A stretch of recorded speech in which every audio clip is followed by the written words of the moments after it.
Hey, good morning, everyone. So, as you're watching this video, I just wanted to share with you all because we had a recent email come out from the National Association of Realtors that they're going to go ahead and settle with that lawsuit.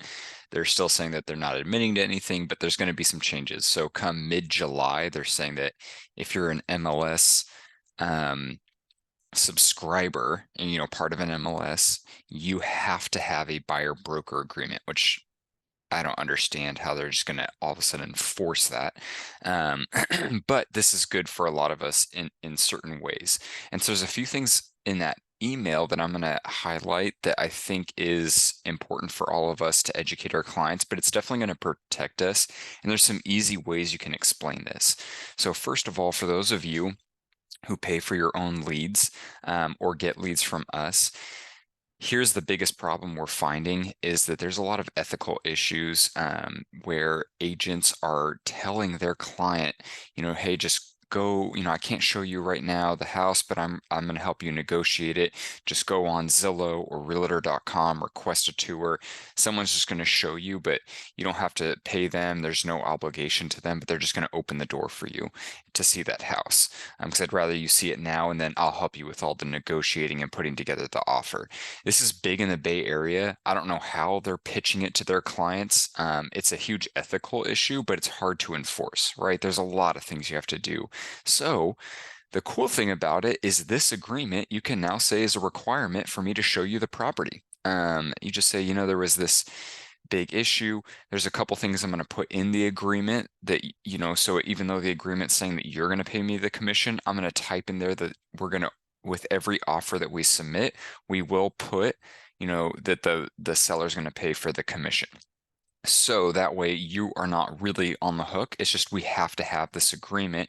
It is now a requirement for me as a realtor, and as a realtor, I have to follow certain ethical things. There's many that don't, but that's what I have to do if you want to see this house. Um, so the first thing is obviously it just talks about our relationships, my duties and responsibilities, and what I owe you. Right? You can read it all. I'm talking to you all as agents, you can read it all, and so you fully understand that, but it's good to explain that. The second thing it's going to explain is fair housing and discrimination advisory, and it's important so that you understand, what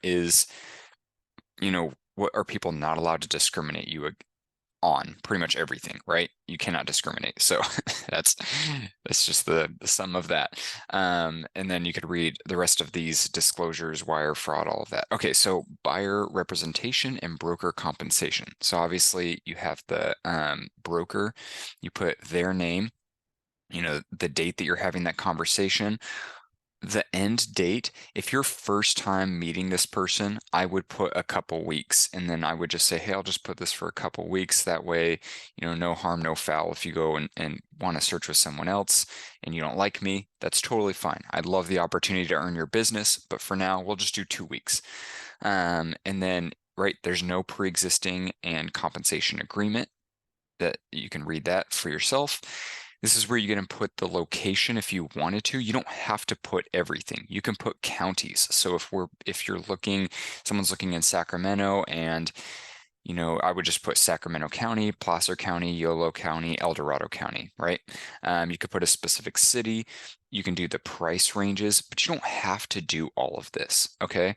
The following specified properties only. So if you get a Zillow lead and they're like, I just want to see this one, and you see, and they're kind of, standoffish, a little rude on the phone, and you think, they probably have an agent and they're just wanting me to open the door. Well, then perfect. I'm going to put that address.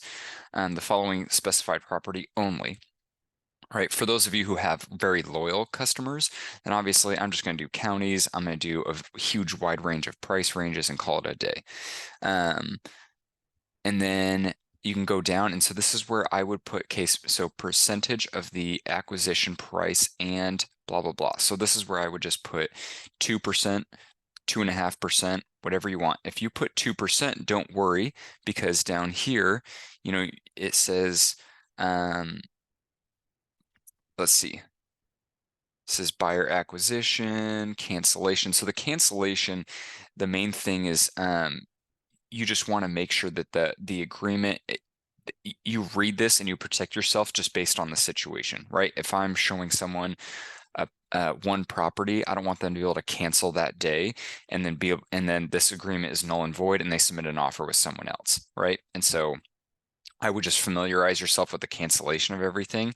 Neither party shall have the right to cancel this agreement prior to the expiration, right? This is except by mutual agreement. So this is what I would check if I was showing a Zillow lead or OpCity or Realtor.com, and they just seem a little odd to me.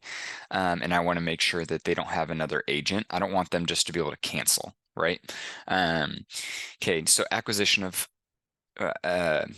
accounting for payments to broker by others. Okay, so this part is important. So if third party payments received exceed buyer's obligation, so I put 2% up there, or I put 1.5%, the excess amount shall be paid to broker or credited to buyer, whatever. Right, so the excess amount. So if I put 2% and we write an offer, I'm going to put 2.5% in the offer. If I find out that we're competing with people, I'm going to just ask, right? I mean, if it was me personally, I'm just going to ask, where are the other offers at? What are they asking for in commission? Everyone's asking for 2%. Okay, perfect. I'll put 2%. Everyone's asking for 2.5%. Really what everyone's going to say is no one has said anything. They've just checked the box that the seller's obligated to pay the buyer broker agreement. So that's where you can also type in there what it is versus checking that box. So if you're like, well, I want 2.5%, I put in here 2%. The other thing is, let's say you put 2.5% right here. You could say, hey, what we're going to do is we're going to make this null and void, and we're going to go ahead and re-sign a new one because I put 2.5 in that previous one. They're saying that they have ones at 2%. It's a very competitive house. I'd rather them just pay 2%, right? And so you put 2%. So then scrolling down, additional broker right to compensation. Make sure you read a lot of these because I think that there's easy strategies that you can take, especially for those leads where you don't know if they are working with someone else and they're wanting you to open the door. Okay. Obviously, if this is a loyal customer or client, customer, whatever, you can fully understand that a little bit more. Okay. Read. I'm just telling you, just read it. It's pretty straightforward. The one that I really want to make sure is right here. So in other terms, this is where when you get those buyers who they understand contracts and they don't fully understand, wait, so I have to pay this? This is where I say, hey, this is where I'm going to type out, broker or broker's agent, Cameron Ripley, is to include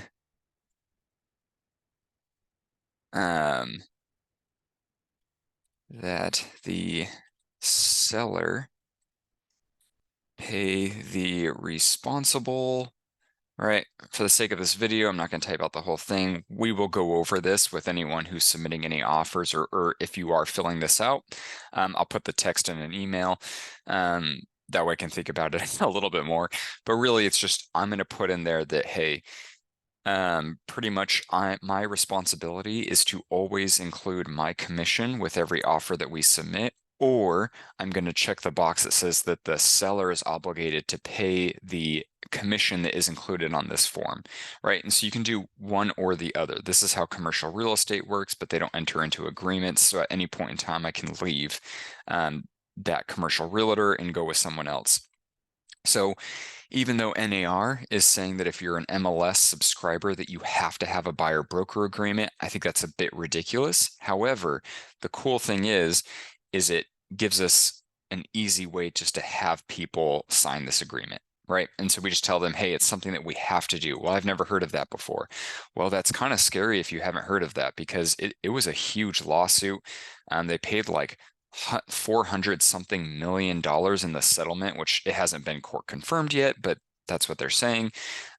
400 something million, I'm pretty sure is what they said in the settlement. And so anyone who's a National Association of Realtors member, California Association local, which means we follow, like we have ethics that supersede laws, or that go above and beyond the laws. And so if you have someone who doesn't even know about this, I'd be shocked. And I wouldn't be surprised if they're not a member, which I'd be careful because there's certain things that they don't have to necessarily abide by that can definitely screw you over as a buyer.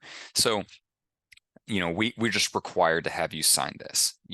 I'm sorry, but it's just, I've never had anyone not understand that they have to sign this. And there's no obligation to you because I'm putting in here, buyer's agent Cameron Ripley, or broker's agent Cameron Ripley. You could put buyer's agent too. Is to include that the seller pay the responsible buyer broker compensation fee in with the residential purchase agreement upon submitting the application, or check the box saying that the seller, and you can highlight the section right in there that the seller is obligated to pay the agreed upon buyer broker compensation. This is a good time to tell them, hey, here's the strategy you and I need to take with this. Let's say we see typically we're used to all getting paid about 2.5% when we go to see the house. When we go and it's a super competitive house, there's a couple different ways we can do it, right? We can either, I can put in there, there's all kinds of terms that we can negotiate. At the end of the day, what we should be doing is including our own net sheet with our offer. So that way we force the listing agent to show the seller, hey, this is how much we're netting, minus my commission to you, right? The reason why I'm saying this is it's just going to help. Let's say you are asking for 2.5%, but you're putting that the buyer is splitting all escrow and county transfer taxes and all this stuff. There's a lot of people who are going to say, 2%. The buyer is going to pay me another 0.5% of my commission. That way I get 2.5%, but we want the seller to pay for all these other closing costs. So there's all kinds of ways that you can kind of, right, manipulate the offer, not manipulate, but right, change the offer. Let's say you have them sign at 2.5% and you want your 2.5%, but you put in the offer that the seller is going to pay 2%, then just do the math on what 0.5% is. Go in there and make sure that you put that the seller pays for the home warranty, because that might cover the 0.5%, the home warranty and the title insurance policy, and let your buyer know, hey, this is what we're doing, just so that we're more competitive with our offer. You're still not paying this. It's just how I'm going to kind of fudge the numbers with them, right? So that it just makes our offer look better, and then have them cancel this one and have them re-sign a new one, if that makes sense. So if anyone has any questions about this as you go, we're going to be talking next week at our Thursday class about some strategies with this. I think this is actually going to be a good thing. One, because when you get new clients and you do your buyer consultations, you're going to start to show them what our contracts look like. You're going to show them what the offer looks like, and you're going to highlight the section and tell them, I will always, every time we submit the offer, this is the section where I'm going to submit, I'm going to either check this box or type out what is compensated.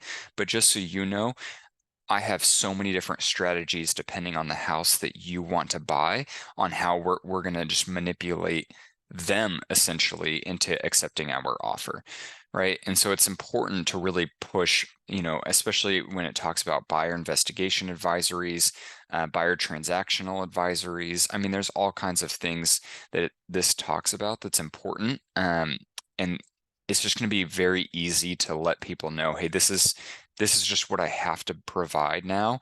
It also has a lot of disclosures that educate you and make you more aware of the process. I'll make sure that there's no major commitment. And if you have any questions, feel free to ask. But here you go. So hopefully this helps. And like I said, we will have a whole talk about this next week during our Wednesday sales huddle, and also our Thursday class.